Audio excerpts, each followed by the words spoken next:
అమరజీవి పొట్టి శ్రీరాములు స్మారక సమితికి డిసెంబర్ నెల ప్రత్యేకం. అమరజీవి ఆంధ్ర రాష్ట్రం కోసం ఆత్మ బలిదానం చేసుకొన్నది ఈ నెల 15నే. ఈ డిసెంబర్ 15 ఆయన 73వ వర్ధంతి. ఆయన జ్ఞాపకార్థం ఎంతో శ్రమ కోర్చి ఆంధ్రప్రదేశ్ ప్రభుత్వం చేత ఒక భవనాన్ని నిర్మింపచేసిన ఎర్రమిల్లి సుబ్రహ్మణ్య శాస్త్రి జయంతి, చలనచిత్ర రంగాలను ఏలిన బాపు జయంతి ఇదే 15వ తారీఖు కావడం విశేషం. ఈనాటి మన ప్రత్యేక నెలనెలా వెన్నెల 2 అంశాల సమాహారం. ముందుగా చిత్రకారుడు బాపు అంశంపై బాపు పెద్ద కుమార్తె శ్రీమతి చల్లపల్లి భానుమతి ప్రసంగిస్తారు. చలనచిత్ర రంగంలో ప్రసిద్ధ దర్శకుడిగా పేరు తెచ్చుకున్న బాపు అంతరంగం చివరి వరకు చిత్రాలకు కేంద్రమైంది. బాలల పత్రికలో బాల కళాకారుడిగా మొదలుపెట్టి పత్రికా రంగంలో ప్రముఖ యువ కళాకారుడిగా ఆయన వెలుగొందిన విధానాన్ని భానుమతి గారు వివరిస్తారు. అనంతరం ఎస్పి వసంతలక్ష్మి ప్రసంగిస్తారు. శ్రీపతి పండితారాధ్యుల బాలసుబ్రహ్మణ్యం గారికి స్వయానా చెల్లెలైన ఈ ప్రసిద్ధ గాయనీమణి ఎంచుకునే అంశం సంగీతం కాకుండా ఉంటుందా అని అనుకుంటున్నారా? మీరు అనుకుంటున్నది నిజమే. బాపు చలనచిత్రాలలో పాటలు, పాత్రల చిత్రీకరణ అనే అంశాన్ని వసంతలక్ష్మి గారు ఎంచుకున్నారు. ఇక కార్యక్రమంలోకి వెళ్దామా? అందరికీ నమస్కారం. నా పేరు భానుమతి. నేను బాపు గారి అమ్మాయిని. ఆంధ్ర రాష్ట్రం ఏర్పాటు కొరకు ఆమరణ నిరాహార దీక్ష చేసి ప్రాణాలు అర్పించి అమరజీవి అయిన మహాపురుషుడు శ్రీ పొట్టి శ్రీరాములు గారు. ఆయన డిసెంబర్ 15, 1952లో మద్రాసులో మరణించారు. అలాగే పొట్టి శ్రీరాములు గారి పేరిట స్మృతి భవనం ఏర్పాటు చేయించిన వైఎస్ శాస్త్రి గారు వందనీయులు. ఆయన జయంతి, చిత్రకారుడు బాపు గారి జయంతి కూడా డిసెంబర్ 15. అందువల్ల శ్రీ ఎర్రమిల్లి రామకృష్ణ గారు, అజంతా శంకర్రావు గారు తమ బృందంతో కలిసి ఈ ముగ్గురు మహనీయులను తలుసుకునే ఒక కార్యక్రమాన్ని చేసేవారు. ఇప్పుడు కొనసాగిస్తున్నారు. ఈ ఏడు అమరజీవిని ఆయన అనుంగ శిష్యుడు శాస్త్రి గారికి వందనాలు అర్పిస్తూ చిత్రకారుడు బాపు గురించి కొన్ని విశేషాలు జ్ఞాపకం చేసుకుందాం. నేను చదువుతాను, ఆ విశేషాలను చదువుతాను. నా సొంత వాక్యాలు కాదు, పుస్తకాల్లోంచి సేకరించినవి, ఆయన గురించి విశేషాలు సేకరించినవి చదువుతాను. బాపు 1933, 2014 తరం చిత్రకారుడు. 5 దశాబ్దాలకి పైగా తెలుగు పాఠకులకి, రచయిత్రులకి, ప్రచురణకర్తలకి అభిమాన చిత్రకారుడిగా ప్రముఖ స్థానంలో కొనసాగి ఆ 5 దశాబ్దాల పాటు తోటి తెలుగు చిత్రకారుల చేత కూడా ఉత్తమ చిత్రకారుడిగా గౌరవింపబడిన చిత్రకారుడు ఆయన. ఆయన ఏ ఆర్ట్ స్కూలులోనూ శిక్షణ పొందకపోయినా 1962 నాటికే ఆయన రేఖా చిత్రాలది, కమర్షియల్ ఆర్టిస్ట్గా ఆయనది సక్సెస్ స్టోరీలు యువ చిత్రకారులకి మార్గదర్శకంగా ఉంటాయని ఆయన అభిమానులు బాపు చిత్రకళా ప్రదర్శన జరిపారు. 1962లో తర్వాతి సంవత్సరం 1963లో కూడా ఆయనకి చిత్రకళా ప్రదర్శనలు హైదరాబాదు, విజయవాడలో జరిపారు. తరువాత సంవత్సరాలలో ఆయనకి డాక్టరేట్లు, కళా ప్రపూర్ణ, పద్మశ్రీ మొదలైన ఎన్నో గౌరవ పురస్కారాలు జరిగాయి. ఒక చిత్రకారుడు 5 దశాబ్దాలకి పైగా పాఠకులకి, రచయిత్రులకి, ప్రచురణకర్తలకి అభిమాన చిత్రకారుడిగా ప్రముఖ స్థానంలో కొనసాగడం, ఆ 5 దశాబ్దాల పాటు తోటి చిత్రకారుల చేత కూడా ఉత్తమ చిత్రకారుడిగా గౌరవింపబడి అసామాన్యమైన ప్రజాదరణ పొందడం, అతడు ఏ భాషా చిత్రకారుడైనా, ఏ దేశపు చిత్రకారుడైనా అది చెప్పుకోదగ్గ విశేషమే. తెలుగు పుస్తక ప్రపంచంలో ప్రముఖ రచయిత్రులతో పాటు తనకి అటువంటి ప్రాముఖ్యత, గౌరవము సంపాదించుకున్న చిత్రకారుడు బాపు. బాపు అంటే సత్యరాజు లక్ష్మీనారాయణ 1933, 2014 తరం చిత్రకారుడని మనం చెప్పుకున్నాం. ఆయన 1946లో బాల మాసపత్రిక సంపాదకుడు రేడియో అన్నయ్య జ్ఞాపతి రాఘవరావు గారుతో ఓనామాలు దిద్దుకుని గృహలక్ష్మి, ఆనందవాణి, పారిజాతం, చిత్రగుప్త, తెలుగు స్వతంత్ర మొదలైన పత్రికలలో బొమ్మలు వేశారు. చందమామలో ఎప్పటికీ మర్చిపోలేని బొమ్మల కథలు కొన్ని. 1960 వచ్చేసరికి ఆంధ్రపత్రిక వారపత్రిక సంపాదకుడు శివలంక శంభూప్రసాద్ గారు సంచికలలో బాపు బొమ్మలు తప్పనిసరిగా ఉండే స్థాయికి చేరుకున్నారు ప్రఖ్యాత చిత్రకారుడు బాపు.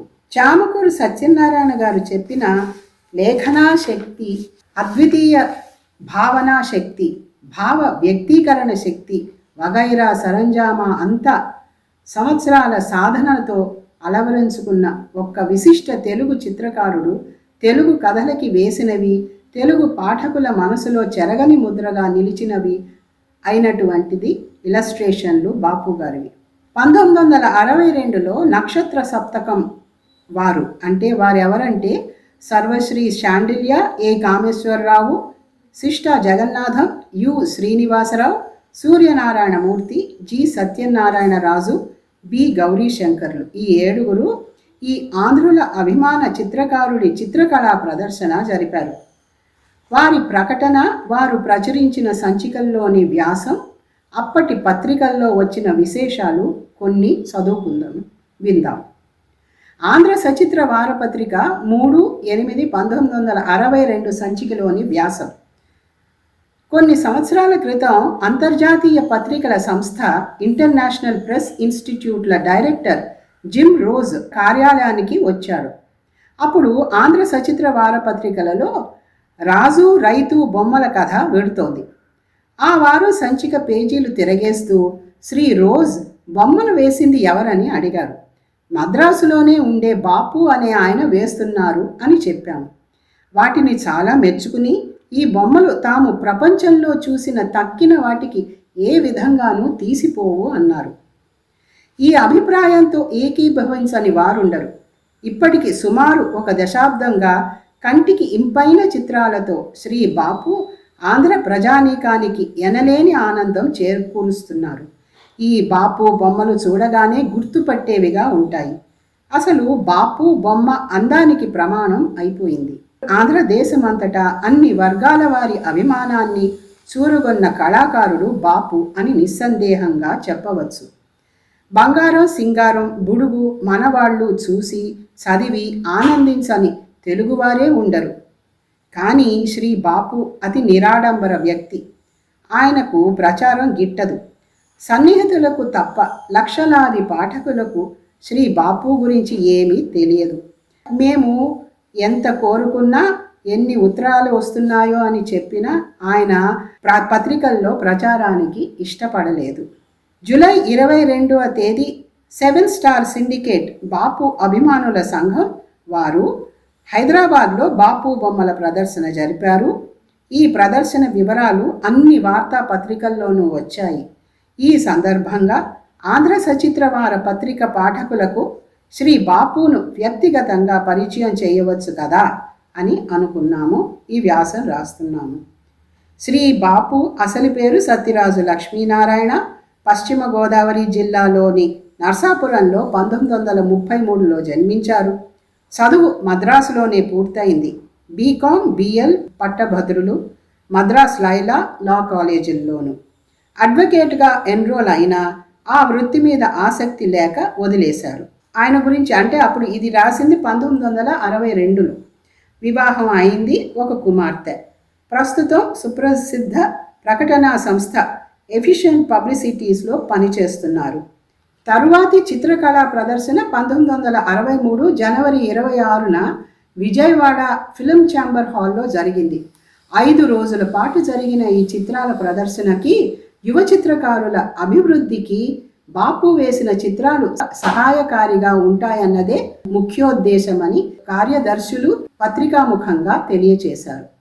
ఆ సందర్భంగా ప్రచురించిన ప్రత్యేక సంచికలోని కొన్ని వ్యాసాలని, అప్పటి వార్తాపత్రికల్లో వచ్చిన వివరాలని కొన్ని చదువుతాను. శ్రీ కొడవగంటి కుటుంబరావు గారి మాటల్లో, బాపు అందమైన మనుషులనే, ముఖ్యంగా స్త్రీలను వేస్తాడేమో అనుకుని కొన్నాళ్ళు నేను కూడా అపోహపడ్డాను. కానీ బాపు సృష్టించే అందం అతని బొమ్మల్లో ఉంది, మనుషుల్లో కాదు. ఇంకొక విశేషం ఏమిటంటే బాపు బొమ్మలు కథకుడు చెప్పని ఎన్నో విషయాలని చెబుతాయి. అది సృజనాత్మకమైన కళ. బాపు వేసే బొమ్మల్లోని మనుషులు వాస్తవ వ్యక్తులే అయి ఉంటే వారు అసమానమైన నటులు అనుకోవలసింది. ఆయా పాత్రల మనస్థితి, స్వభావము బొమ్మల్లో రూపుకట్టినట్లు కనిపిస్తుంది. ఈ శక్తి నేను ఏ ఇతర తెలుగు కళాకారుడిలోనూ నేను చూడలేదు. బాపు ప్రతిభ సర్వతోముఖమైనది. నేను వేరే చెప్పనవసరం లేదు. పురాణ కథలకు, చారిత్రక కథలకు, ఆధునిక సాంఘిక కథలకు కూడా అతను చిత్రాలు చిత్రించాడు. ఏ రకం చిత్ర రచనలోనూ అతన్ని అందుకోగలవాణ్ణి చూసినట్టు నాకు జ్ఞాపకం లేదు. చిత్రకళా ప్రదర్శనం చూసిన వారందరూ నాతో ఏకీభవిస్తారని అనుకుంటున్నాను. ఇది శ్రీ కొడవగంటి కుటుంబరావు గారు చెప్పిన మాటలు, ఆయన మాటలు. అలాగే శ్రీ చామకూరి సత్యనారాయణ గారు, అతనికి ఎవరి సర్టిఫికేట్ అవసరం లేదు, అక్కర్లేదు.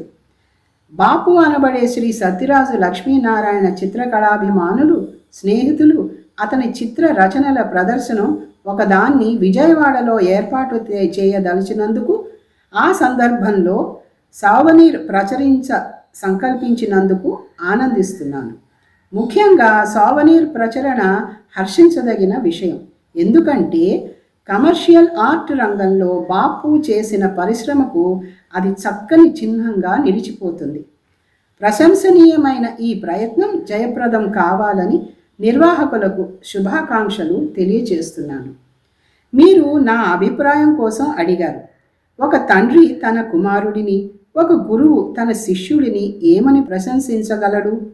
తమ వారసుల సాధించిన విజయాలను చూచి హృదయపూర్వకంగా ఆనందించడం తప్ప వారు అభిప్రాయాలంటూ ఏం చెప్పగలరు? ఒకటి మాత్రం నేను చెప్పగలను, బాపు చిత్రకళకు ఎవరి సర్టిఫికెట్ అక్కర్లేదు. ఎందుకంటే అతడు ఎంచుకున్న కళారంగంలో అతని చిత్ర రచనలు అసూయపడదగిన ఉన్నత స్థానాన్ని సంపాదించుకు పెట్టాయి. అతని చిత్రాలే అతని నైపుణికి నిదర్శనాలు.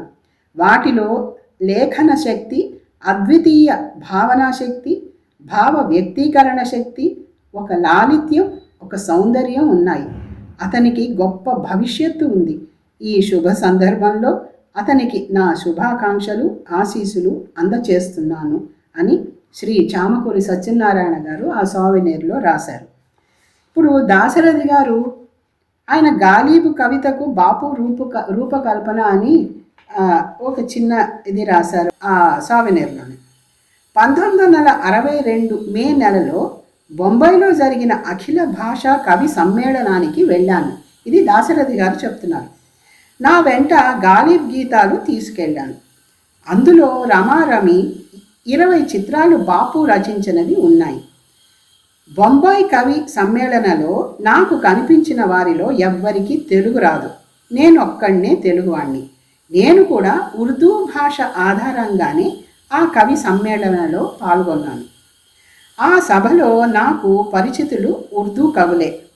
నేను గాలీబును అనువదించానని వారికి ఇదివరకే తెలుసు. పుస్తకం చూపించడం న్యాయమని గాలీబ్ గీతాలు నా వెంట ఉంచాను. పుస్తకం విప్పాను. బాపు రచించిన చిత్రాల్ని చూడగానే వారు ఇట్టే గాలీబ్ ఒరిజినల్లు చదివేశారు. మధుపాత్రను ఒయ్యారంగా భుజం మీద పెట్టుకుని సాకి వెళ్ళిపోతున్నది. ఆమె వెనుక వైపు కూర్చుని దోసిలి చాచాడు ప్రియుడు. అతి మనోహరంగా బాపు చిత్రించిన ఆ చిత్రాన్ని చూడగానే వారు ఇట్టే గాలీబ్ ఒరిజినల్ చదివేశారు. నేను ఆశ్చర్యపడ్డాను. ఖాజా అహ్మద్ అబ్బాస్, కైఫీ అజ్మీ, సలాం మచ్లీ షహరీ మున్నగు ప్రముఖ ఉర్దూ రచయితలు పాల్గొన్న సభ అది. ఈ ఒక్క చిత్రం చూచే వీరు ఒరిజినల్ కరెక్ట్గా అనగలిగారేమో అనుకున్నాను అని మరొక చిత్రం చూపాను. అంతే, దానికి కూడా ఒరిజినల్ చదివేశారు. నేను ఆశ్చర్యపడ్డాను. ఇలా పుస్తకంలోని చిత్రాలు చూపుతూ పోయాను. ప్రతి చిత్రానికి గాలీబ్ కవిత చదివారు ఉర్దూ కవి మిత్రులు. నా ఆశ్చర్యానికి అంతులేదు. పారసీ సంప్రదాయాలకు అనుగుణమైన చిత్ర రచనా రీతిలోనూ ఆయన చెయ్యి తిరిగిన చిత్రకారుడు.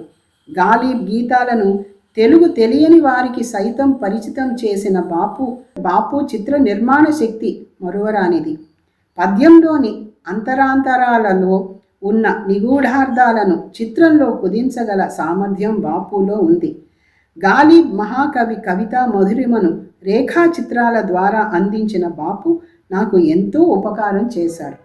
గాలిబ్ కవితా స్వరూపాన్ని చిత్రాల ద్వారా అందించిన ప్రముఖులు ఇద్దరు. ఒకరు చుగ్దాయి, రెండవ వారు బాపు. శ్రీ బాపు చిత్రకళా భాషల పరిధులను దాటి, దేశాల అవధులను దాటి అఖిల ప్రపంచ ఖ్యాతిని ఆర్జించగలరు అని దాశరథి గారు అన్నారు. అన్ని ప్రాంతీయ భాషలలోని రచనలని ఇతర ప్రాంతాల వారికి తెలియజేయడానికి, అన్ని భాషలలో అనువాద రచనలు రావడానికి అవసరమైన ప్రోత్సాహ సహకారాలు అందించడానికి 1954లో సాహిత్య అకాడమీ స్థాపింపబడింది. ఉదాహరణకి తెలుగు కావ్యమాల, తెలుగు సామెతలు, మట్టి బొమ్మలు, మా తాతయ్యకు ఒక ఏనుగుండేది, ఇవన్నీను 1959, 60, 61లో వచ్చిన అనువదించబడిన ఇతర భాషల్లోంచి కథలు తెలుగులోకి అనువదింపబడినవి. సాహిత్య అకాడమీ వారి ద్వారా వారికి చాలా మటుకు బాపు గారు ముఖ చిత్రాలు వేశారు. అలాగే పుతుర్ నాచర్ ఇతి కథ అని ఒక బెంగాలీ రచయిత మాణిక్ బందోపాధ్యాయ నవల, దానికి కూడా అనువాదం ద పపెట్స్ టేల్ ఆంగ్ల అనువాదం, దానికి కూడా బాపు గారే బొమ్మలు వేశారు. ఫోర్డ్ ఫౌండేషన్ వారి ప్రోద్బలంతో దక్షిణ భారత విశ్వవిద్యాలయాల ఉపాధ్యక్షుల ట్రస్ట్ సభ్యులుగా దక్షిణ భాషా పుస్తక సంస్థ SLBT 1955లో స్థాపింపబడింది. యునెస్కో సహకారంతో విద్యా మంత్రిత్వ శాఖకి సలహాదారుగా ఉండిన ఆర్థూర్ ఈసెన్బర్గ్ని ఫోర్డ్ ఫౌండేషన్ వారు కొన్ని సంవత్సరాల పాటు SLBTకి ప్రత్యేక సలహాదారుగా వ్యవహరించడానికి తమ భారతదేశం కార్యాలయంలో నియమించారు. ప్రపంచ సాహిత్యం నుంచి ఎంపిక చేసిన ప్రఖ్యాత రచనలకి ప్రత్యేక అనువాదాలు చేయించి తెలుగు, తమిళ, కన్నడ, మలయాళ భాషలలో ఆయా ప్రాంతాలలోని ప్రచురణ సంస్థల ద్వారా ప్రచురింపచేశారు. ఉదాహరణకి రాజాజీ కట్టుకథలు తమిళ పత్రిక కల్కిలో ప్రచురింపబడినది. అవి రాజాజీ చిన్న కథలు అని తెలుగులో అనువదించారు. ఉదాహరణకి రాజాజీ కట్టుకథలు ఫోర్డ్ ధర్మనిధి వారు రూపొందించిన 3 ఏళ్ల కార్యక్రమం ప్రకారం దక్షిణ భాషా పుస్తక సంస్థ వారు ప్రచురింపచేసిన ఉత్తమ గ్రంథ సంచయమంలోని తొలి రచనలలో ఒకటి ఇది రాజాజీ కట్టుకథలు. ఎం శేషాచలం అండ్ కంపెనీ వారు వేశారు. ఇంకొకటి సిద్ధార్థ, దానికి ఆంగ్ల అనువాదం హిల్డా రోజ్నెల్ నవల నుండి బెల్లంకొండ రాఘవరావుచే తెలుగు అనువాదం చేయించారు. ముఖ చిత్రం బాపు.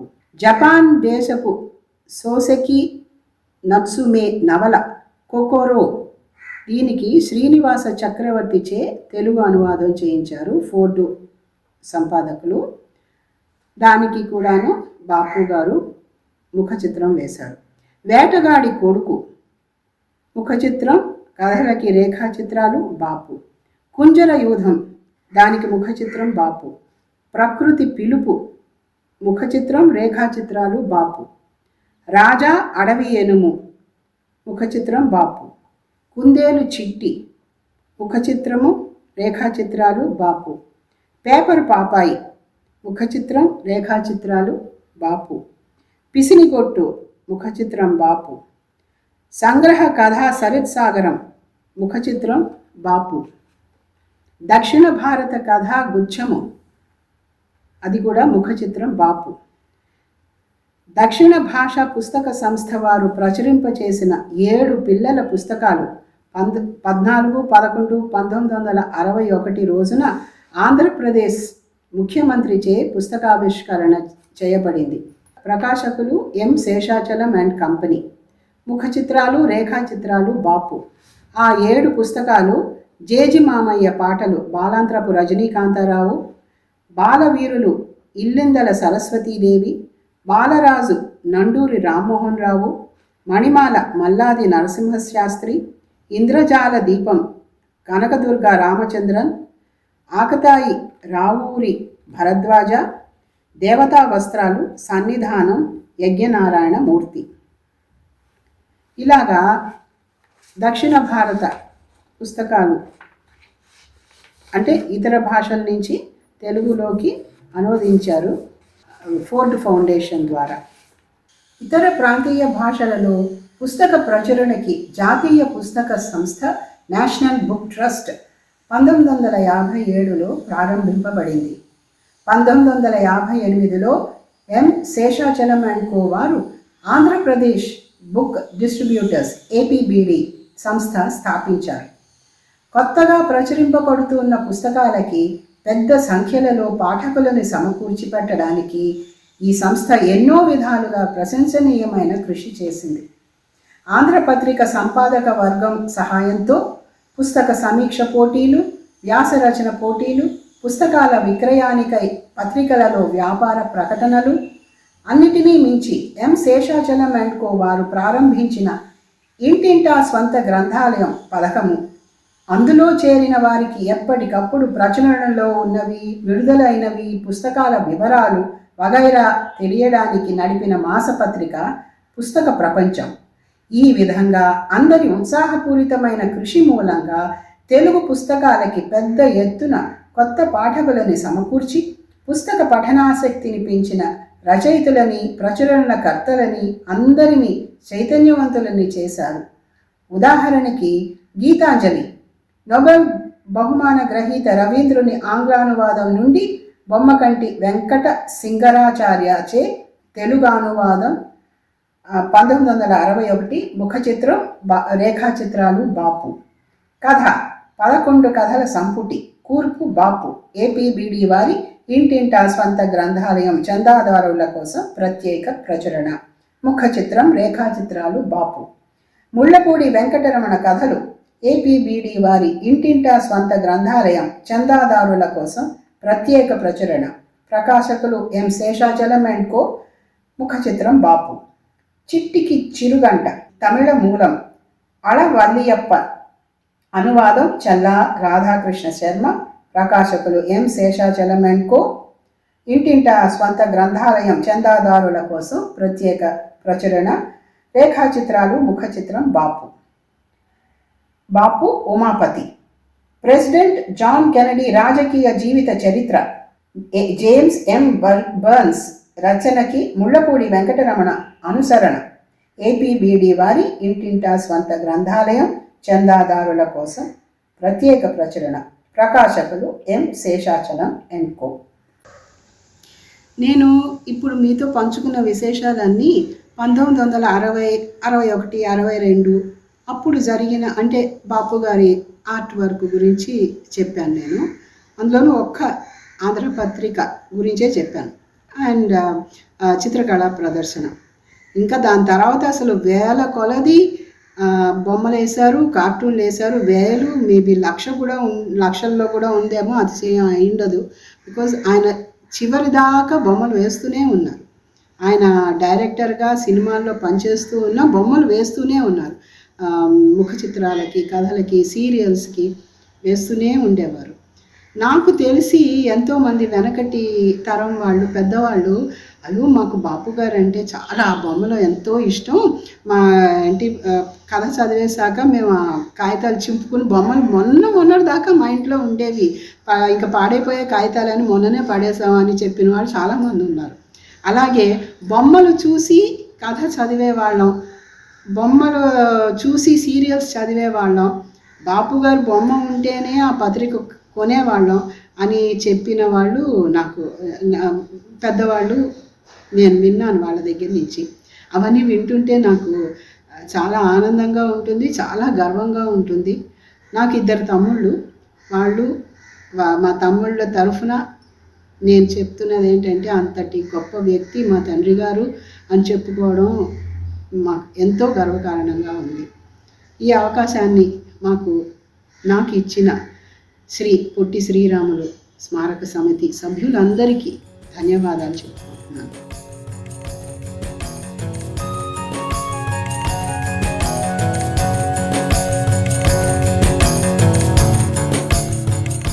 అందరికీ నమస్కారం. నెల వెన్నెల ధారావాహిక కార్యక్రమాల్లో భాగంగా ప్రముఖ దర్శకులు బాపు గారి పుట్టినరోజు సందర్భంగా ఈరోజు వ్యక్తిగతంగా నాకు ఆయన సినిమాలలో నచ్చిన పాటలు, పాత్రల గురించి మీతో పంచుకోవడం చాలా సంతోషంగా ఉంది. ఇక్కడ ఒక విషయం మనం గుర్తుంచుకోవాలి. బాపు గారి సినిమాలు, పాటలు, సంభాషణలు అంటే అంతర్లీనంగా ముళ్ళపూడి వెంకటరమణ గారు కలిసే ఉంటారు. కాబట్టి నేను చెప్పే ఈ విషయాలలో కూడా ఆయన ఉన్నారని మనం అనుకోవాలి. ఈరోజు నేను బాపు గారి సినిమాలలో పాటల గురించి క్లుప్తంగా చెప్పదలుచుకున్నాను.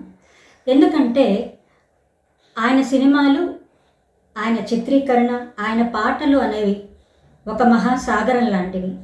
వాటిలో ప్రతి బిందువును, ప్రతి ముత్యాన్ని మనం ఏరుకొని విశదీకరించడం అంటే అది ఒక్కరోజు కాదు కదా, ఎన్ని రోజులైనా సరిపోదు. కాబట్టి నాకు వ్యక్తిగతంగా నచ్చిన కొన్ని పాటలు, కొన్ని పాత్రల గురించి మీతో పంచుకుంటాను. బాపు గారు ఏ సినిమా తీసినా, అంటే చాలా వరకు సినిమాలలో ఆయన రామాయణ కథ అంతర్లీనంగా దాగి ఉంటుంది. ఆయన రామభక్తులు కూడా, అది అందరికీ తెలిసిన విషయమే. కాబట్టి ఈరోజు కార్యక్రమంలో రామ నామంతోనే మనం మొదలు పెడదాం.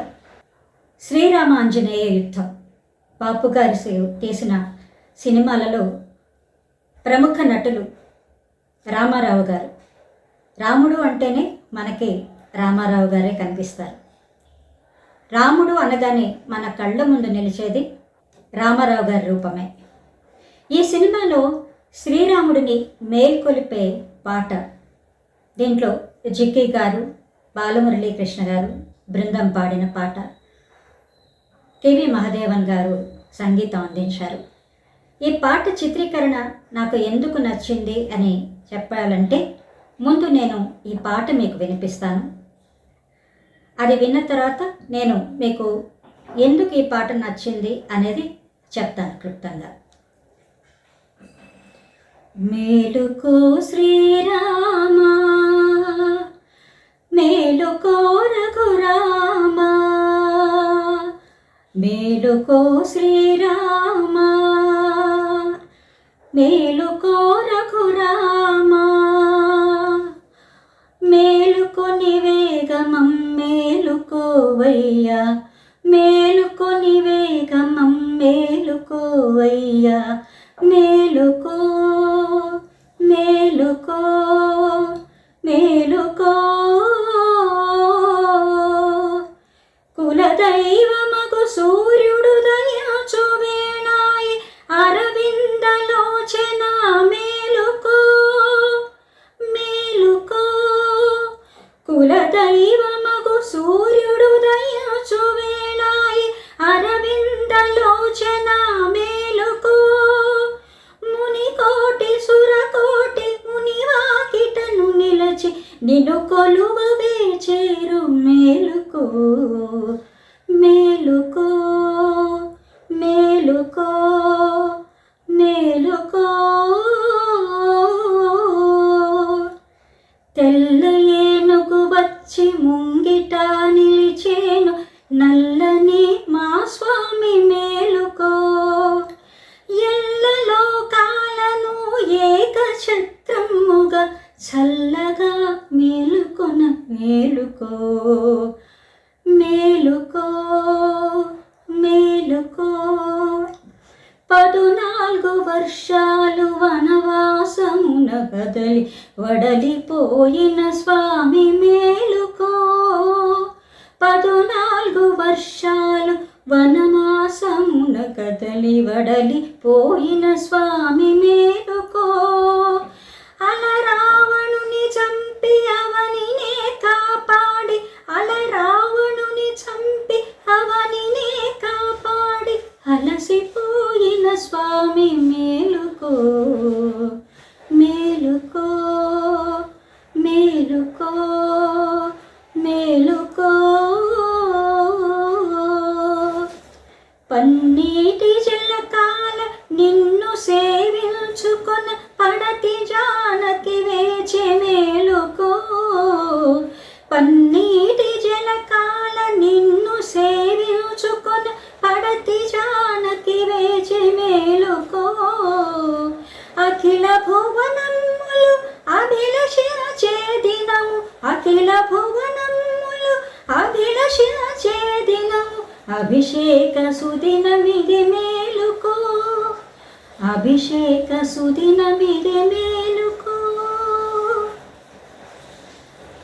డాక్టర్ మంగళంపల్లి బాలమురళీ కృష్ణ గారు, శ్రీమతి లీల గారు అద్భుతంగా ఎంతో భావయుక్తంగా పాడిన ఈ పాట నాకెందుకు నచ్చింది అనంటే, మొదటి 2 చరణాలలో తెల్ల ఏనుగు వచ్చి ముంగిట నిలచేను అంతవరకు కూడా రాముడిని అసలు చూపించరు. అంటే మేలుకో శ్రీరామ అన్నప్పుడే మామూలుగా సాధారణంగా సినిమాలలో ఆయన్ని చూపించడం జరుగుతుంది. కానీ ఈ పాటలో మాత్రం 14 వర్షాలు వనవాసమున జిక్కి వడలిపోయిన స్వామి మేలుకో.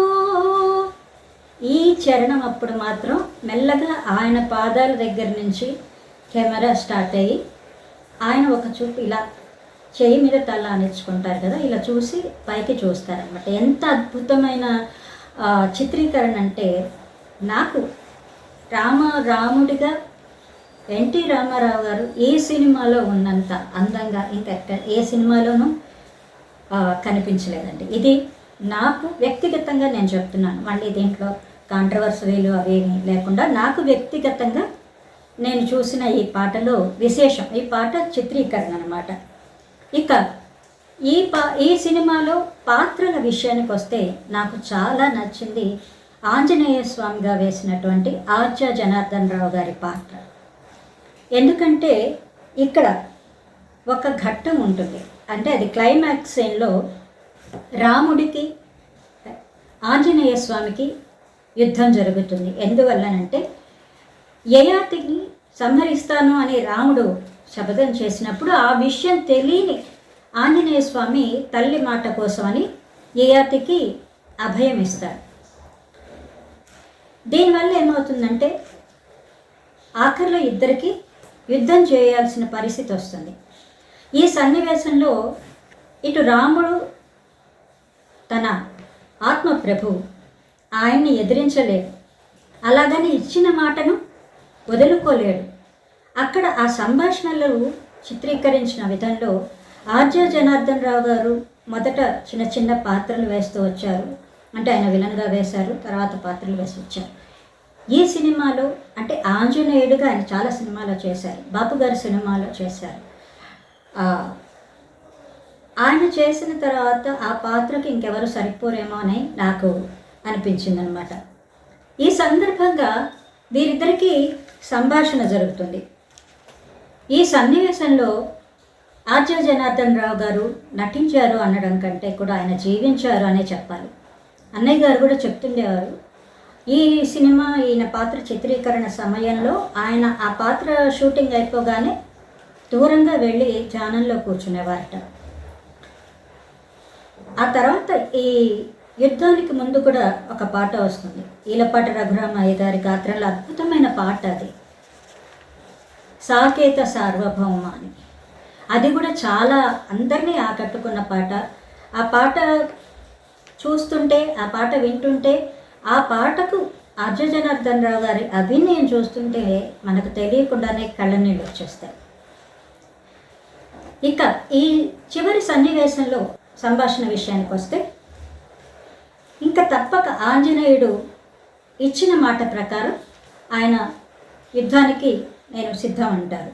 అయితే రాముడు నిరాయుధులతో నేను ఎలా యుద్ధం చేస్తాను, నేను ఎప్పుడూ నిరాయుధులతో యుద్ధం చేయను, ఆయుధం చేతిలోకి తీసుకో, నేను యుద్ధం మొదలు పెడతానంటే అప్పుడు ఇక్కడ సంభాషణ యథాతథంగా నేను మీకు చెప్తున్నాను.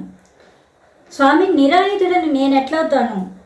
సర్వం సహా వసుంధరావలయము నిండిన శ్రీరామ తారక ధ్యానం నా కవచం, తత్పదభక్తితో నిండిన మనసే నా ధనుస్సు, అందు సంధించిన శ్రీరామ నామమే నా అస్త్రము. ప్రయోగింపు నీ బాణం, రామనామము ప్రబలము, రామ బాణము ప్రముఖము, ఈ జగత్తే తేలుస్తుంది అని అంటారు. ప్రభు శ్రీరామచంద్ర భూత భవిష్యత్ వర్తమానమునందరి రామనామ పారాయణం మహత్తు మొత్తం సారాంశమెల్ల ఒక ఏడ చేర్చి నీ బాణమునకు ప్రతిగా నేను ప్రయోగించుచున్నాను. ఫలితం ఏమిటో ఈ ప్రపంచమే నిర్ణయిస్తుంది. నిజంగా ఇక్కడ ఈ సన్నివేశంలో ఏంటంటే, ఈ సంభాషణలు, ఈ యుద్ధానికి ముందు సంభాషణల్లో ఒక పక్క రాముడు తన ఆరాధ్యమైన రాముడిని ఎదిరిస్తున్నాడని ఒక పక్క బాధ, కానీ ధర్మం కోసం నిలబడాలి, అది రాముడి పేరుని నిలబెడుతుంది.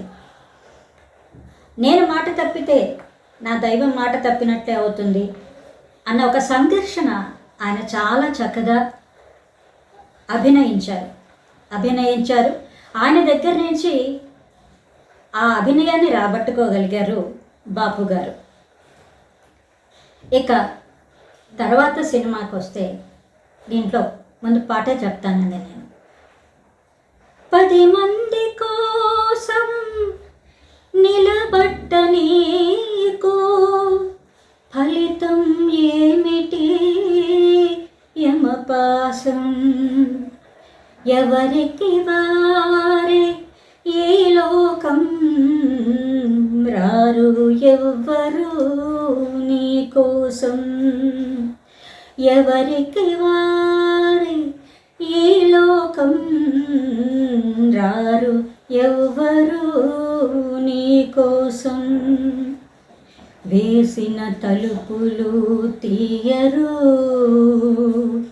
మూసిన కన్నులు తెరువరు, వేసిన తలుపులు తీయరు, మూసిన కన్నులు తెరువరు, ఎంత పిలిచినా పలుకరో, ఎంత పిలిచినా పలుకరో, నీకై రవ్వంత కన్నీరు విడువరు,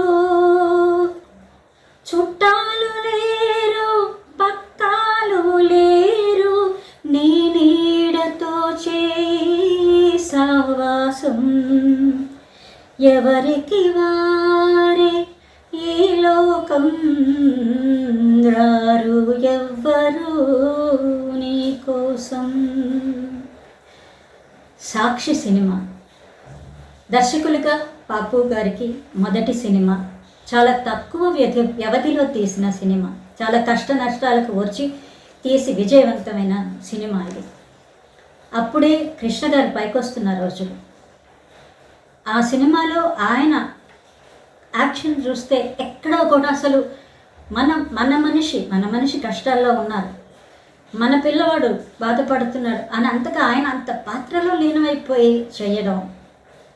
ఆ తర్వాత అప్పటి వరకు ఆయనకు సపోర్టుగా ఉన్నవాళ్ళు అంటే ఫకీర్ అనే ఒక రౌడీని గ్రామం కోసం అని చెప్పేసి ఆయన సాక్ష్యం చెప్పి జైలుకి పంపిస్తారు, సాక్షిగా నిలబడతారు. అప్పుడేమో అందరు చాలా పొగుడుతారు. కానీ ఆ ఫకీర్ అనే రౌడీ తప్పించుకొని ఇతన్ని చంపడానికి వస్తున్నాడని తెలిసిన తర్వాత ఎవ్వరు కూడా అతనికి కొంచెం కూడా మేమున్నాము తోడు నీకని, అంటే మనిషిలో ఉండే, అందరిలో కాదు చాలా మందిలో ఉండే ఆ స్వార్థం అనేది చాలా బాగా చూపించారు ఈ సినిమాలో. ఇంకా చావు ధైర్యంతో కృష్ణ గారు అంటే కిట్టప్ప, ఈ చిత్రంలో అతను పడవ నడిపే కిట్టప్ప అనమాట. ఇంకా చావు ధైర్యం అంటారు కదా, ఆ చావు ధైర్యంతో అమాయకుడైన ఆ బల్లకట్టు కిష్టప్ప గదిలో వేసి కొడితే పులైన పిల్ల అవుతుంది అంటారు కదా, ఆ రకంగా చివరికి ఆ నేరస్తుడిని చంపేస్తారనమాట. ఇక్కడ కథ అనేది చాలా సింపుల్. అక్కడ పరిసరాలు కూడా మనకి అంటే ఈ సన్నివేశాలు కానీ వెనక సెట్టింగులు ఇవేవి ఉండవు. ఒక ఊర్లో బ్లాక్ అండ్ వైట్ సినిమా అప్పట్లో వచ్చింది. ఒక గుడి, చిన్న పాకలు, ఒక చిన్న కుగ్రామంలో కృష్ణ గారు, విజయ నిర్మల గారు, తక్కువ మంది తారాగణం కూడా. దీంట్లోనే ఇంకొక మంచి పాట కూడా ఉంది. అమ్మ కడుపు చల్లగా అత్త కడుపు చల్లగా బ్రతకరా బ్రతకరా పచ్చగా నీకు తోడుంట నూరేళ్ళు ఈడగా తోడుగా బ్రతకరా బ్రతకరా పచ్చగా.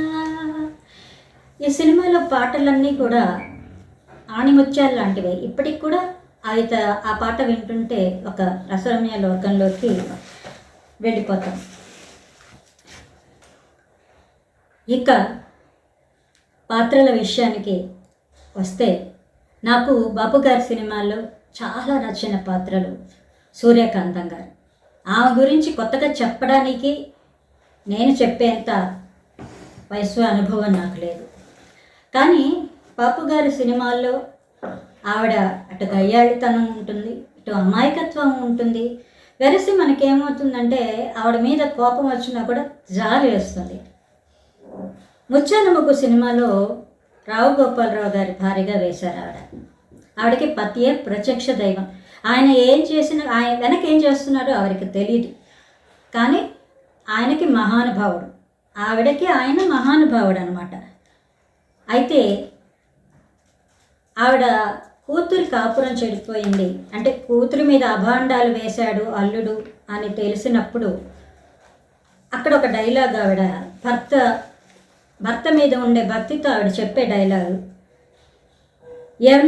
ఏమిటండి ఇది, ఎందుకండి మీకు ఈ శిక్ష, చీమ కన్నా ఎగ్గు తలపెట్టరే మీరు, కల్లో కూడా ఒకరికి హాని చేసి ఎరగరే మీరు, తెల్లవారి లేచింది లగాయితూ పరాపకరమే గాని ఒక్క విషయం కూడా పట్టించుకోరే, 1000 పెళ్ళిళ్ళు చేయించారు, 1,00,000 కొంపల్లో దీపాలు వెలిగించారు, ఇలాంటి ధర్మరాజు కడుపున పుట్టిన బిడ్డకాయి ఇలాంటి శిక్ష, ఇదే నిజమైతే ఇక దేవుడు లేడనుకోవాలి. అంత నమ్మకం పెట్టుకున్న ఆ భార్య భర్త అసలు రూపం తెలియగానే ముదనష్టపడా రాక్షసుడా, ఇదా నువ్వు చేసిన వ్యాపారం, ఈ పాపిష్టి డబ్బుతోనా మాకు అన్నం పెడుతున్నావు, ఈ డబ్బుతోనా నా కూతురు పెళ్లి చేశావు, ఏది ఒక కత్తి నిన్ను చంపేసి నేను చచ్చిపోతాను అని చీదరించుకుంటుంది. అక్కడ ఒక తల్లిగా ఆవిడ బాధ, ఒక భర్తగా దేవుడుగా అనుకున్నాను, ఈయన నిజస్వరూపం ఇదా అని తట్టుకోలేని బాధ, తప్పు చేశాడు భర్త అది అంతకంటే తట్టుకోలేని కోపం, ఇవన్నీ మిళితమై ఆవిడకి నిజంగా సూర్యకాంతం గారు లాగా మరో నటి పుట్టబోరు కూడా. విలనిజానికి బాపు గారు కొత్త భాష్యం చెప్పారు, అది మనకందరికీ తెలిసిందే. రావు గోపాలరావు గారి క్యారెక్టర్ చూస్తేనే తెలుస్తుంది. అలాగే ఆయన ప్రకృతి, ఆయన సినిమాల పాత్రలు కళ్ళకు చల్లగా అనిపిస్తాయండి. అంటే ఒక విపరీతమైన రంగులు కానీ ఎక్కువగా ఆయన గోదావరి ఒడ్డున పరిసర ప్రాంతాల్లో ఆయన తీశారు సినిమాలన్నీ కూడా.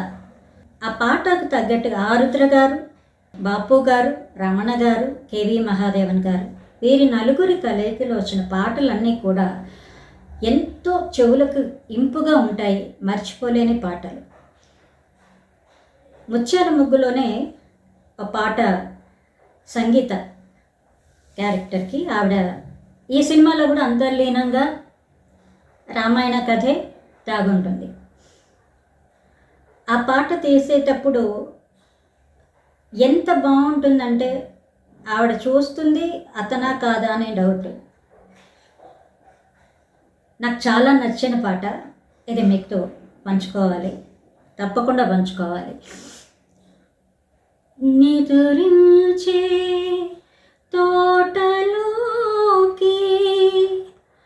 పాట ఒకటి వచ్చింది,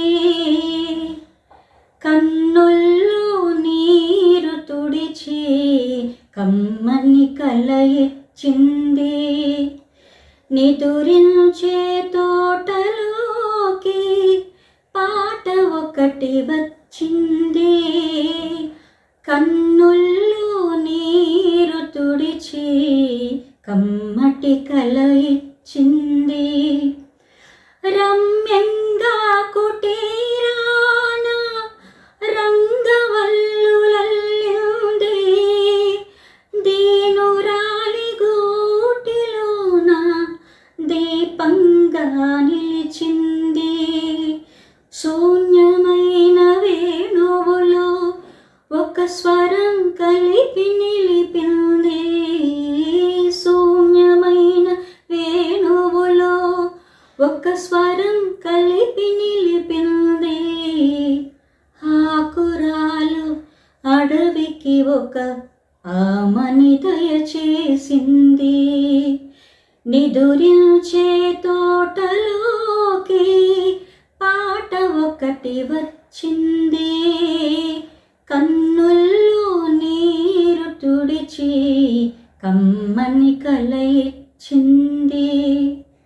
విఫలమైన నా కోర్కెలు వేలాడే గుమ్మల్లో ఆశల అడుగులు వినబడి అంతలో పోయాయి. విఫలమైన నా కోర్కెలు వేలాడే గుమ్మల్లో ఆశల అడుగులు వినబడి అంతలో పోయాయి. కొమ్మల్లో పక్షుల్లారా, గగనంలో మప్పుల్లారా, నది దోచుకుపోతున్న నావను ఆపండి. రేవు బావురుమంటోందని నావకు చెప్పండి, నావకు చెప్పండి.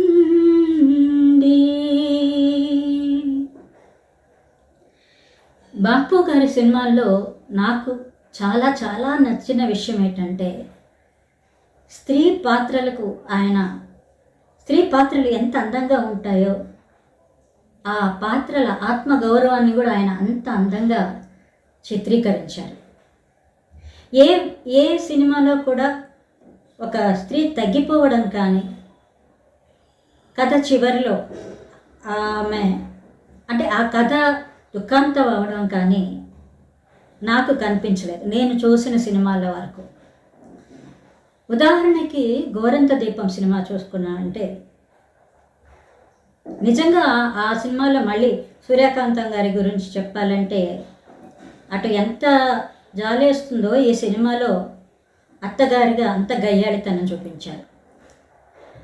దాంట్లో వాణిశ్రీ గారు ఎంత అందంగా ఉన్నారంటే, అసలు మేకప్ లేకుండా వాణిశ్రీ గారిని నేను చూస్తున్నామా మనం అనిపించింది. ఇక ఆడ అభినయం గురించి చెప్పనే అక్కర్లేదు. ఇక్కడ కూడా రామాయణం కొంచెం కథ ఉంది. ఎందుకంటే రాముడంటే బాపు గారికి అంత భక్తి. స్నేహితుడి మాటలు విని భార్యను అనుమానిస్తాడు భర్త. అమ్మాయి వెళ్ళిపోతుంది ఇంట్లో నుంచి, తండ్రి దగ్గరికి వెళ్ళదు. ఎందుకంటే ముందే తండ్రి పెళ్ళైన కొత్తలో వెళ్ళేటప్పుడే చెప్తారు, ఇంకా నీకు పుట్టిల్లైనా ఏదైనా కష్టం వచ్చినా నువ్వు అక్కడే. అక్కడ ఒక మాట కూడా చెప్తారు ఆయన, ఎంత చీకటిలో కూడా ఒక గోరంత దీపం అనేది ఉంటుంది, అది నీ మనసులో ఉంటుంది. నీ కష్టాలని నువ్వు జీవితానికి మెట్లుగా మలుచుకో. అంటే యథాతథంగా నేను చెప్పడం లేదు, ఆ సారాంశం చెప్తున్నాను. ఆమె అక్కడి నుంచి వెళ్ళిపోయి వేరే చోట ఆశ్రయం పొందుతుంది. అక్కడ ఒక పాట, చాలా అద్భుతమైన పాట. అది 2 వర్షన్లో ఉంటాయి. అది ఒకటి ప్రైవేట్ సాంగ్ ఉంది, ఒకటి బాపు గారి సినిమాలో తీసింది. నేను రాయినైనా అయ్యుంటే ఆ రామ పాదాన్ని నేను సేవ చేసుకునే భాగ్యం కలిగి ఉండేది అని ఆ పాట మొదలుపెట్టినప్పుడు నేను ఆ పాట స్వరాభిషేకం కార్యక్రమంలో పాడే అదృష్టం కూడా నాకు లభించింది. బాపు గారి సినిమాల్లో నాకు నచ్చిన విషయం ఏంటంటే ఎక్కడ కూడా స్త్రీ పాత్రలని ఆయన తక్కువ చేసి చూపించలేదు. ఎవరికి తల వంచినట్టు ఆయన చిత్రీకరించలేదు. ఏ సినిమాలోనైనా చివరిలో మహిళకి ఇవ్వాల్సిన ప్రాధాన్యం ఆవిడ తనను తాను నిరూపించుకునే విధంగా ఆయన చిత్రీకరించారు. ఆ కోవలోకి చెందిందే గోరంత దీపం. ఈ సినిమాలో మళ్ళీ సూర్యకాంతం గారి గురించి చెప్పాలంటే ముత్యాల ముగ్గులో ఎంత జాలి వేస్తుందో ఈ సినిమాలో చూస్తే అంత భయం వేస్తుంది ఆవిడ గురించి. కొత్తగా పెళ్ళి వచ్చిన కోడలు నిమిషానికి అక్కడ ఒకటే 10,000 కట్నం ఇవ్వలేదని ఆమె పెట్టే హింస నిజంగా గయ్యాళి అత్తగారికి ప్రతిరూపం ఇలాగే ఉంటారేమో అనిపిస్తుంది. అదే సమయంలో ఇటు కథానాయిక వాణిశ్రీ గారు ఈ సినిమాలో ఎంత అందంగా ఉన్నారో ఇక ఆవిడ అభినయం గురించి చెప్పనే అక్కర్లేదు. భర్త స్నేహితుడి మాట విని అనుమానించి పంపించేస్తారు. అంటే అతను ఊర్లో లేనప్పుడు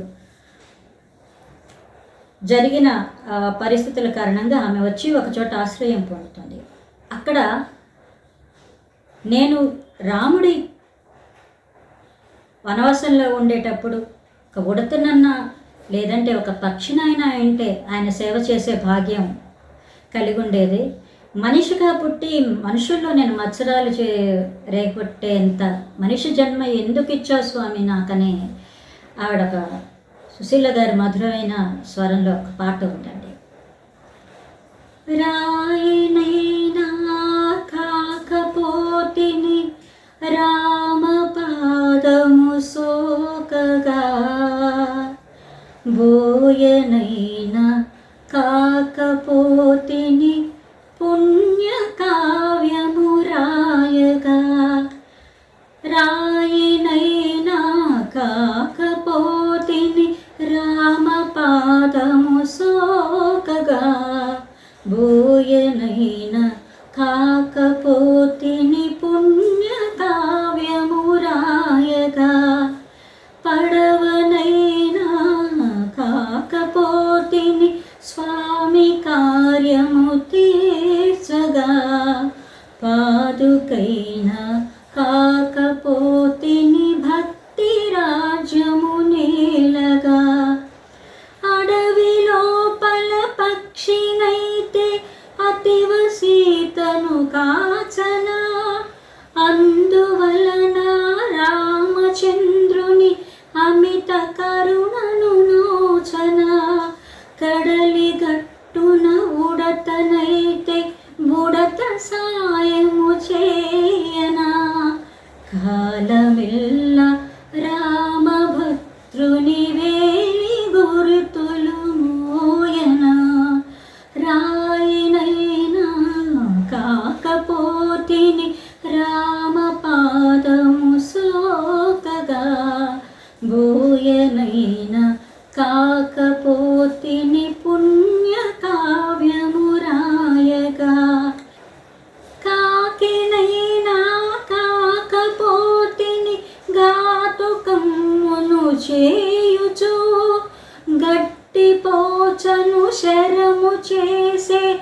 ఘనత రాముడు చూపగా, మహిని అల్ప జీవులే ఈ మహిమలన్నీ నోచగా, మనిషినై జన్మించినానే మత్సరాలే రేపగా, మద మత్సరాలే రేపగా. ఎంత అద్భుతమైన పాట, ఎంత అద్భుతమైన చిత్రీకరణ. ఇంతకంటే ఏం చెప్పగలమండి. ఆయన గురించి చెప్పాలంటే పాట వింటుంటేనే బా అది తెలీదు, అది సంతోషం కలిగింది. తర్వాత ముఖ్యమైనది ఏంటంటే, మామూలుగా మనకి మోహన్ బాబు గారు విలన్గా తెలుసు, లేదా కామెడీ దేంట్లో చేశారు. ప్రముఖ నటులు ఆయన, మంచి గొప్ప నటులు. అలాంటి మోహన్ బాబు గారిని ఒక సాత్వికమైన పాత్రలు తీసుకొని వచ్చి, ఒక చెల్లెల మీద విపరీతమైన అభిమానం ఉండే అన్నయ్యగా, ఎక్కడా కూడా ఆయన పరిధిలో దాటి నటించకుండా ఒక గ్రిప్పులో ఆయన నుంచి ఒక అద్భుతమైన నటనను రాబట్టుకున్నారు బాపు గారు. దీంట్లో రేవతి గారు మోహన్ బాబు గారి చెల్లెలు. అక్కడ ఆఫీసర్ మీద ఉండే కోపంతో చెల్లెల్ని పెళ్లి చేయడానికి ఇష్టపడ్డు, ఆ అమ్మాయి ఏమో అతన్ని ఇష్టపడుతుంది. అసలు వాళ్ళిద్దరి మధ్య ఉండే ఆ బంధం, అన్నా చెల్లెల మధ్య, నిజంగా అన్న అనే ఒక నిజంగా బహుమతి, పెద్ద బహుమతి. భగవంతుడు ఆడపిల్లలందరికీ ఇచ్చే ఒక చిన్న బహుమతి. అన్నీ నేనున్నాను నీకు అని ధైర్యం చెప్తే అక్కును చేర్చుకునే అన్న. ఈ సినిమాలో ఒక మంచి పాట ఉందండి, ఇది అన్నయ్య పాడిన పాట. చెల్లివైనా తల్లివైనా చామంతి పువ్వంటి నువ్వే నాకు నువ్వే, అన్ననైనా నాన్ననైనా నీకంటే రెప్పంటి నేనే నీకు నేనే,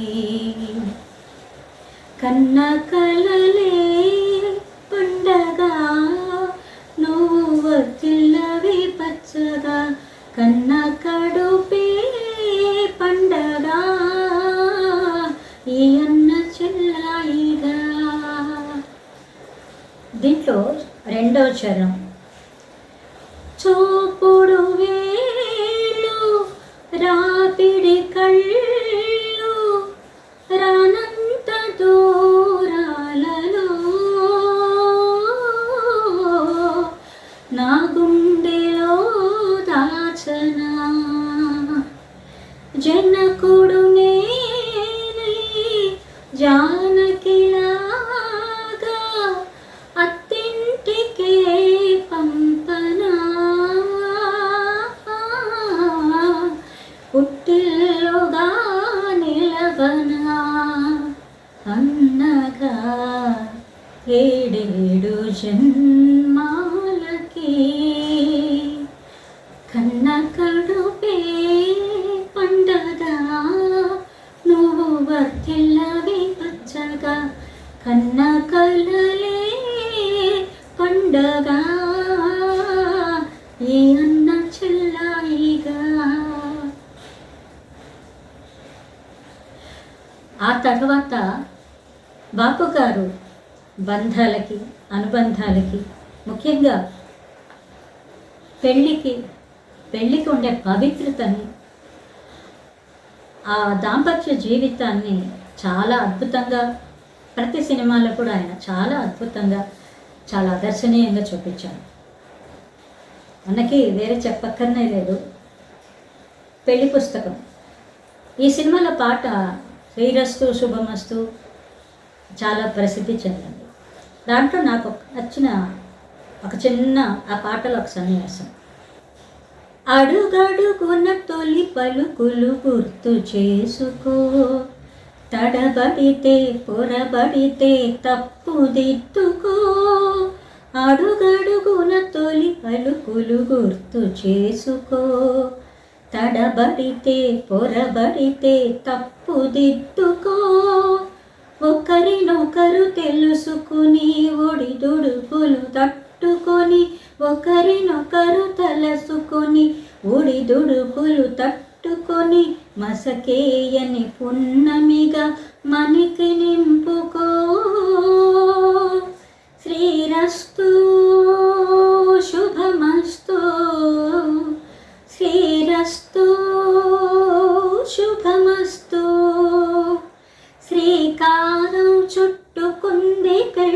పుస్తకం ఇక ఆకారం దాల్చుతుంది కొత్త జీవితం.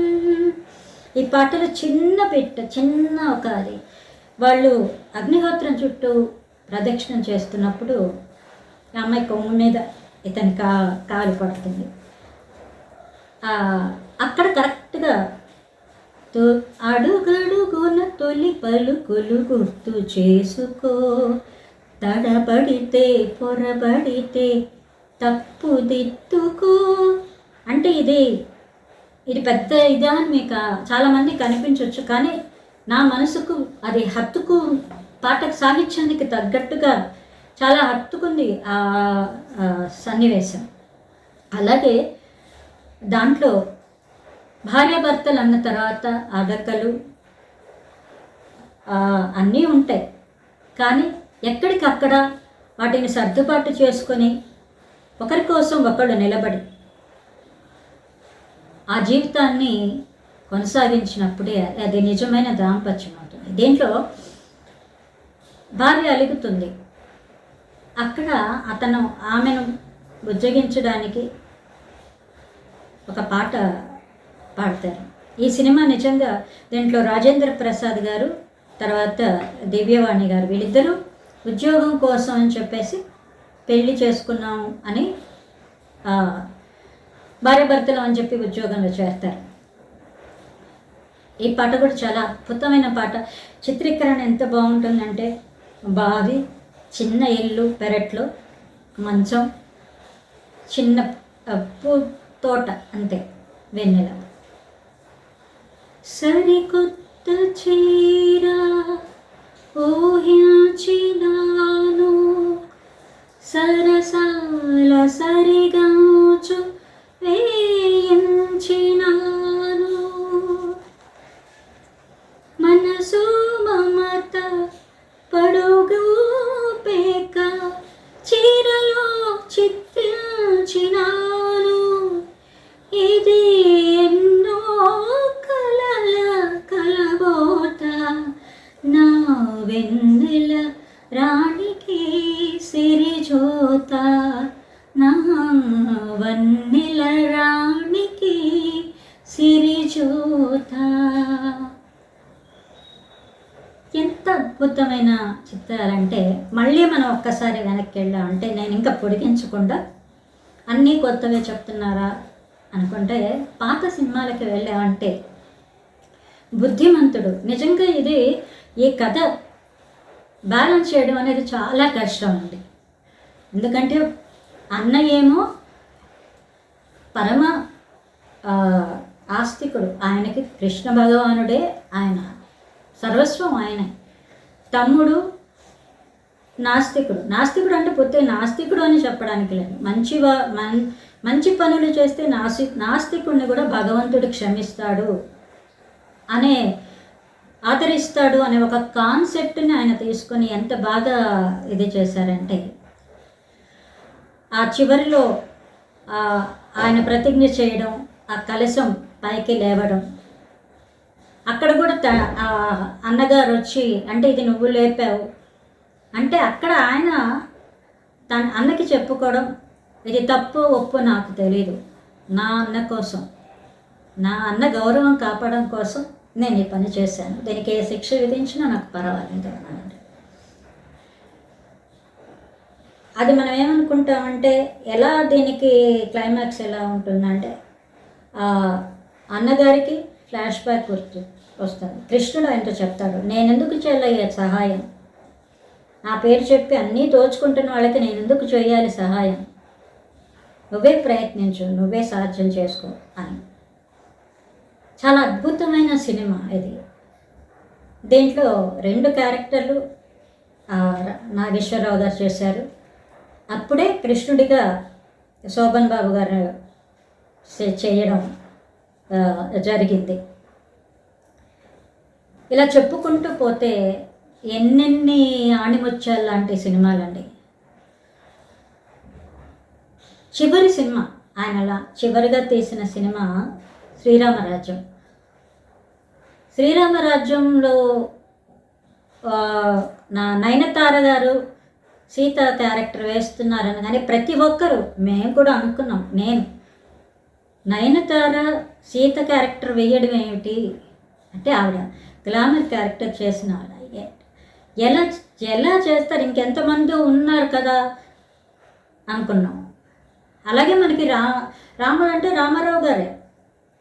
మన బాలకృష్ణ గారు కొంచెం ఆవేశం, కానీ ఆ సినిమాలో నయనతార గారిని సీతాదేవి పాత్రలో చూసినప్పుడు ఎంత పవిత్రంగా, ఎంత అద్భుతంగా చిత్రీకరించారంటే, ఈవిడైనా నయనతార, మనం మిగతా సినిమాల్లో చూసిన నయనతార ఈవిడేనా అని. అలాగే బాలకృష్ణ గారు కూడా ఎక్కడ బాలకృష్ణేనా అంటే, ఆయన మామూలుగా పంచ్ డైలాగులు ఆయన ఇది, కానీ ఎంత ఒక భార్యను పంపించేసి ఆడవాళ్ళకనే ఒక బాధ ఎక్కడ కూడా పరిధి మించకుండా చాలా బాగా చేశారు. ఇంతటి మంచి మంచి చిత్రాలు ఇచ్చిన, పాటలను అందించిన, పాటలను చిత్రీకరించిన, మాటలను రాసిన ముళ్ళపూడి గారికి, బాపు గారికి, ఆరుద్ర గారికి, మహాదేవన్ గారికి, సంగీత ప్రియులు, సాహిత్య ప్రియులు, మంచి సినిమా కావాలి అని కోరుకునే ప్రియులు, ఇంతకంటే మనం ఏమి వాళ్ళ రుణం తీర్చుకోగలమండి. ఇది చెప్పుకుంటూ పోతే చాలా పెద్ద గ్రంథం అవుతుంది. నాకున్న ఈ అవకాశంలో క్లుప్తంగా మీతో పంచుకున్నాను. నాకు ఈ అవకాశం ఇచ్చిన నెల నెల వెన్నెల కార్యనిర్వాహకులందరికీ చాలా చాలా సంతోషం, చాలా కృతజ్ఞతలండి. చాలా మంచి కార్యక్రమంలో నేను పాలు పంచుకునే అవకాశం నాకు ఇచ్చారు. ఇది బాపు గారికి నా నివాళి. నమస్కారం.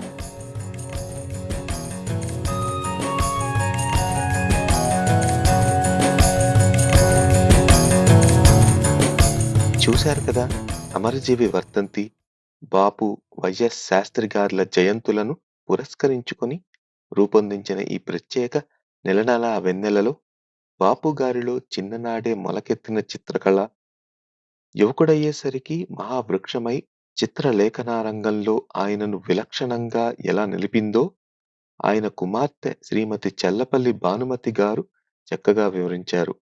ఇక దర్శకుడిగా బాపు గారు పాటలను ఎలా చిత్రీకరించారు, పాత్రలను ఏ విధంగా రూపుదిద్దారనే విషయాల గురించి కొన్ని సినిమాల ఆధారంగా వసంతలక్ష్మి గారు తన మనసులో నుంచి మాట్లాడారు. మళ్ళీ వచ్చే నెల మరొక కొత్త అంశంతో మీ ముందుంటాం. ఈ కార్యక్రమానికి సాంకేతిక సహకారం అందించిన సిస్ట్ల రామచంద్రరావు గారికి, సిస్ట్ల ఉదయ్ గారికి, ఆహ్వాన పత్రికను చక్కగా రూపొందించిన చాడా శ్రీనివాస్ గారికి ప్రత్యేక ధన్యవాదాలు. అమరజీవి పొట్టి శ్రీరాములు స్మారక సమితి అధ్యక్షుడు అజంతా శంకర్రావు గారికి, ఇతర కార్యవర్గ సభ్యులకు ధన్యవాదాలు.